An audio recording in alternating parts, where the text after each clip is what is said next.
अच्छा, एक काम करते हैं, कहानी शकुनी से शुरू करते हैं। हाँ, क्या बोल रहे हो? नहीं, काहे? नहीं, कहानी तो शकुनी से ही शुरू होगी। क्यों?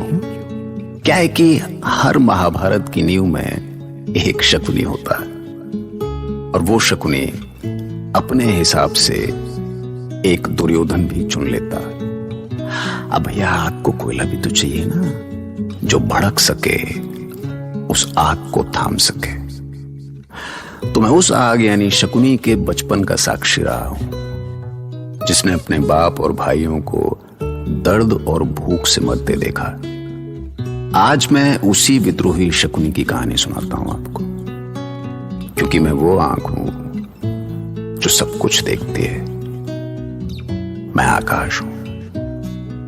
दरअसल भीष्म को यह कभी मंजूर नहीं था कि जिस कुरुवंश को बचाने के लिए उन्होंने खुद को दांव पर लगा दिया, कोई उसके साथ छल करे। तो महाभारत की सीधी सी कहानी केवल इतनी है कि कुरुवंश को बचाने के लिए भीष्म जो कर सकते थे उन्होंने किया, और उसको बर्बाद करने के लिए शकुनी जो कर सकता था उसने भी किया। इतनी रात्रि को पीड़ा देने के लिए क्षमा करें महाराज। क्या सूचना लाए हो दूत? आपको मिली सूचनाएं सच है महाराज, पर क्या कहना चाहते हो? स्पष्ट करो। महाराज, गंधार राज आपके डर से पूरा सच नहीं बता सके। तो पूरा सच क्या है? महारानी गांधारी की कुंडली में मंगल दोष है महाराज। जन्म कुंडली देखकर उनके कुलगुरु ने बताया था कि इस मंगल के कारण विवाह के लगभग 3 महीने में उनके पति की मृत्यु हो जाएगी। क्या? पर ये किसने बताया तुम्हें? स्वयं गंधार राज के कुलगुरु ने महाराज। वो अभी जीवित है। फिर क्या हुआ? इस संकट को टालने के लिए कुलगुरु ने उन्हें एक उपाय सुझाया। उनके उपाय के अनुसार महारानी गांधारी का विवाह पहले एक बकरे से कराया गया और फिर उसकी बलि दे दी गई। तो इसे सुबल ने मुझसे क्यों छुपाया? शायद आपके डर से महाराज। तुम जाओ।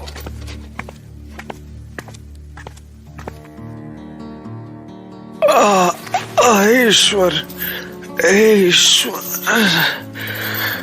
बहुत भूख लगी है पिताजी, नींद नहीं आ रही है। मैं सोने की कोशिश करो बेटा, कल कुछ करता हूँ। पिताजी, कहीं से भी भाइयों के लिए भोजन ले आइए पिताजी, वो भूख से कंगाल हो गए। हाँ बेटा, अभी सो जाओ। एक तो भीष्म ने गलतफहमी के चलते शकुनी, उसके भाइयों और पिता को कारागार में सड़ा दिया था, और ऊपर से उन्होंने शकुनी की बहन गांधारी को यह भी नहीं बताया था कि जिस धृतराष्ट्र से विवाह करने के लिए उसे वो उठा लाए हैं वो अंधा है। गलत बात थी ना? हाँ, हम सभी इस तरह की गलतियां करते रहते हैं। तो भाई, कुछ तो होना ही था, सो हो गया।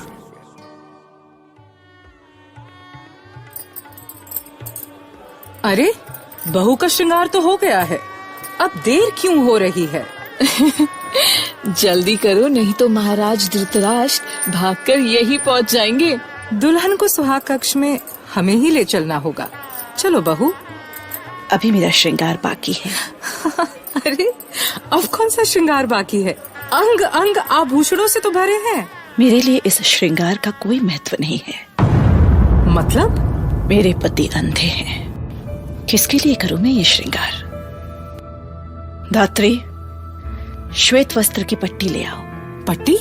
क्यों? मेरी आंखों के लिए, जिस संसार को मेरे पति नहीं देख सकते, उसे देखकर मैं क्या करूंगी? ये आपका गुस्सा है या प्रतिकार? नहीं, ये मेरा प्रतिकार नहीं, स्वीकृति है। मेरे पति जो भी हैं, जैसे भी हैं, मैं अपनी आंखों पर पट्टे बांधकर उन्हें स्वीकार करती हूं। मैं गांधारी हस्तिनापुर के इस राजसी खेल को स्वीकार करती हूं।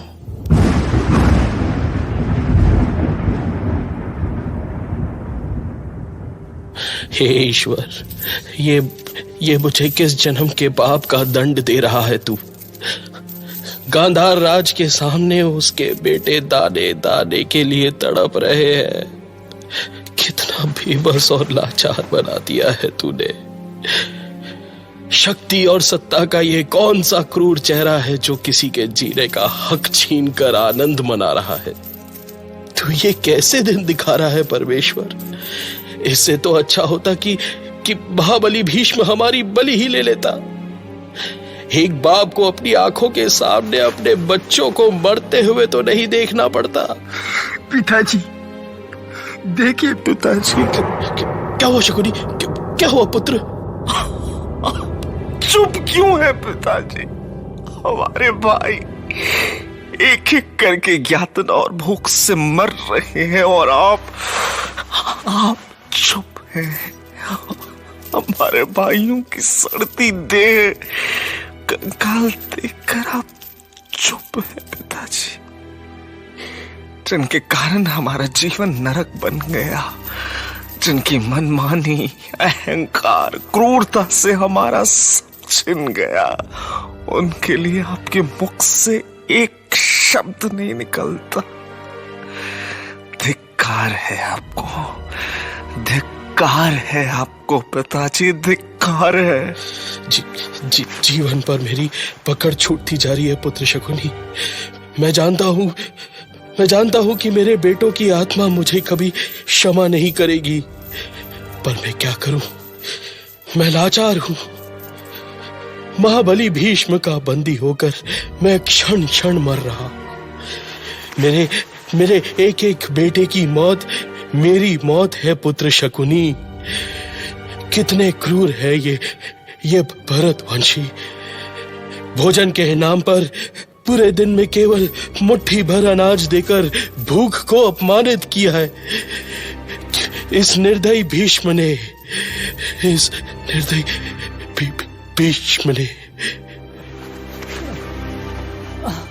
पिताजी। भैया, तरुण, क्या हुआ तरुण? आंखें खोलो तरुण। पिताजी, देखिए ना, मेरा भाई कोई जवाब नहीं दे रहा। आप चुप क्यों है पिताजी? क्या हुआ है आपको? बोलिए। सुनो पुत्र,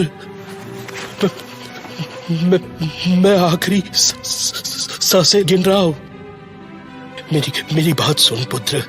मैंने भीष्म से तुझे प्राण दान देने का वचन लिया है, इसीलिए वो तुझे जीवित छोड़ देगा।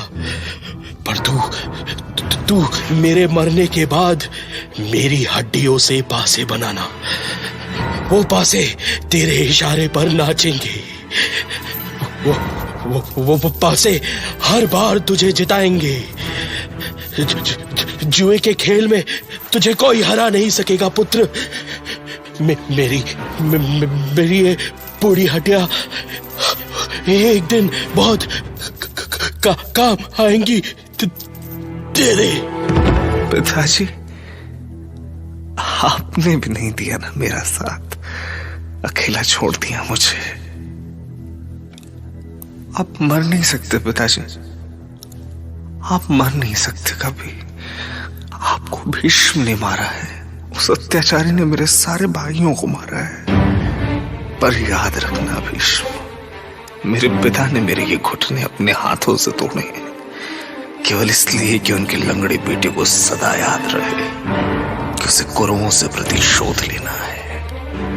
आज मैं गंधार राज सुबल का बेटा अपने भाई, बंधुओं और पिता के शवों को साक्षी मानकर प्रण लेता हूं कि जैसे मैंने अपने परिजनों को मरते देखा है, वैसे ही तू अपने परिजनों को मरते देखेगा। जैसे तूने मेरे अपनों की बलि ली है, वैसे मैं तेरे परिजनों की बलि का साक्षी बनूंगा। सुन लो कुरुवंशियों, जब तक मेरा ये प्राण पूरा नहीं होता, तब तक मैं हस्तिनापुर नहीं छोड़ूंगा। जिस हस्तिनापुर पर इतना घमंड है ना विष्णु, उसे मैं मिट्टी में मिला दूंगा। हस्तिनापुर को मिट्टी में मिलाने का अपना प्रण मैं कभी नहीं भूल सकता भीष्म। पिता की अस्थियों से बने पासे जब तक मेरे पास हैं, तब तक प्रतिशोध की ये आग धधकती रहेगी और उस आग में जलेगा सारा कुरुवंश। उस आग में जलेगा तेरा अहंकार और तेरी शक्ति। तिल तिल करके जलेगी, तिल तिल करके जलेगी पितामह भीष्म, तिल तिल करके जलेगी। मामा, हाँ? आप यहाँ अकेले क्या कर रहे हैं? अकेला? अरे क्या सोच रहे हैं आप? मैं कब से आपको ढूंढ रहा हूं। मैं अपने भांजे का भविष्य ढूंढ रहा हूं। कौन सा भविष्य मामा? कैसा भविष्य? अब बचा ही क्या है? और मुझे सबसे बड़ा दुख यह है कि आप भी पितामह के सामने कुछ नहीं बोले। हम सब कुछ जीत कर भी हार गए मामा, और आप चुपचाप खड़े देखते रहे, एक शब्द भी नहीं बोले। कितनी बड़ी बड़ी बातें की थी आपने, सब भूल गए आप। बस करो भांजे, बस करो। मैं सब कुछ भूल सकता हूं, पर तुम्हारे माथे पर उभरी चिंता की लकीरों को कभी नहीं भूल सकता। तुम्हारे सपनों के इंद्रप्रस्थ को कभी नहीं भूल सकता भांजे। अब कौन सा इंद्रप्रस्थ, कौन सा सपना मामा? सब कुछ मिट्टी में मिल गया। आप क्या समझते हैं कि केवल पासों से सत्ता का खेल खेला जाता है मामा? खेल तो पासों का ही होगा भांजे। अभी बहुत दम है इन पासों में। ये पासे अभी भी वही करते हैं जो मैं चाहता हूं। यही पासे तुम्हारा भविष्य लिखेंगे भांजे। यही सजाएंगे तुम्हारे सपनों का संसार। यही पासे इंद्रप्रस्थ का स्वर्ण सिंहासन तुम्हारे कदमों में ला गिराएंगे भांजे। तो उस समय आपके पासे चुप क्यों बैठ गए थे मामा? पितामह को क्यों नहीं रोक लिया आपके इन पासों ने? मिट्टी डालो भांजे, लोमड़ी सा सोचो, बाघ सा नोचो। अभी तो इन पासों का खेल शुरू हुआ है, और पितामह सिर्फ रुकेंगे ही नहीं, टूटेंगे भी। पांडव हाथ से गए हैं, जात से नहीं। एक बार फिर बुलाओगे तो वो फिर आएंगे। क्यों बहला रहे हो? मैं इतना भी भोला नहीं हूं कि आपके बुलावे में आ जाऊं। ये बुलावा नहीं, सच है भांजे। तुम एक बार फिर से अपने पिता के पैर पकड़ो, गिड़गिड़ाओ। कौन से कि वो एक बार, बस एक बार फिर पांडवों को हस्तिनापुर बुलाएं। एक बार उन्हें वापस हस्तिनापुर बुलाएं। पिताश्री उन्हें फिर से क्यों बुलाएंगे? और बुला भी लें तो वो भला क्यों आएंगे? वो क्या करेंगे यहां आकर? एक बार फिर जुआ खेलेंगे। जुए का मोह एक बार मुंह लग जाए तो शमशान घाट तक पीछा नहीं छोड़ता। बस एक बार यहां बुला ले, फिर देखना। धतूरा तो खा के नहीं आया ना मामा? बस करो मामा, मेरा मन मुझे धिक्कार रहा है। मैं हारा हुआ खिलाड़ी बनकर रह गया हूं। अरे खिलाड़ी कभी नहीं हारता भांजे, हारते तो अनाड़ी हैं। और फिर जिसका मामा शुकनी हो, वो कभी अनाड़ी हो ही नहीं सकता।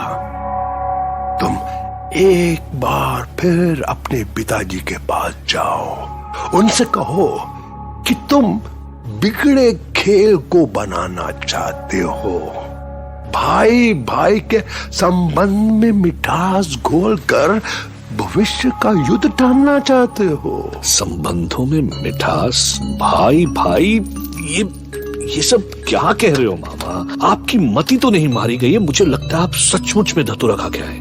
ईश्वर के लिए तुम सोचना बंद कर दो। सोचने का काम केवल मेरा है।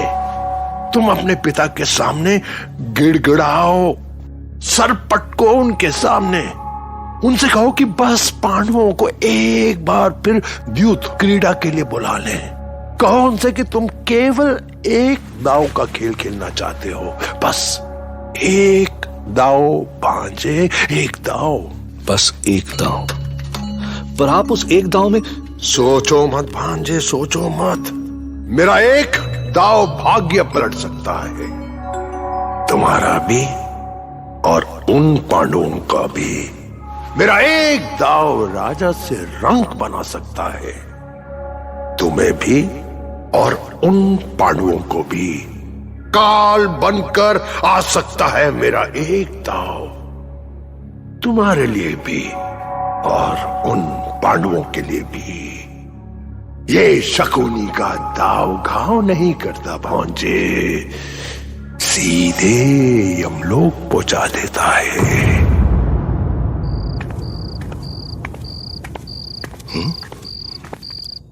पुत्र दुर्योधन, तुम इतनी रात में? क्या हुआ पुत्र? सब ठीक तो है? कुछ भी ठीक नहीं है पिताश्री। आपने तो मेरी नींद ही छीन ली, मेरा चैन छीन लिया, जीते जी मार दिया मुझे पिताश्री। ईश्वर के लिए ऐसी बातें मत करो पुत्र। मैंने जो कुछ भी किया है तुम्हारे भले के लिए किया है पुत्र। असत्य मत बोलिए पिताश्री। आज तक आपने जो भी किया है पितामह के डर से किया है। मैं किसी से भयभीत नहीं हूं पुत्र। पितामह की सलाह गुरुकुल की परंपरा के अनुसार ही थी। यदि वो ऐसी सलाह ना भी देते तो भी मेरा निर्णय वही होता, क्योंकि बस कीजिए पिताश्री, बस कीजिए। उन्होंने सलाह नहीं आदेश दिया था, जिसका पालन करना आपकी विवशता थी, क्योंकि आप सदा भयभीत रहे हैं उनसे, सदा भयभीत रहे हैं। आप में कभी इतना साहस नहीं हुआ पिताश्री कि उनके सामने अपने पुत्र का पक्ष ले सके।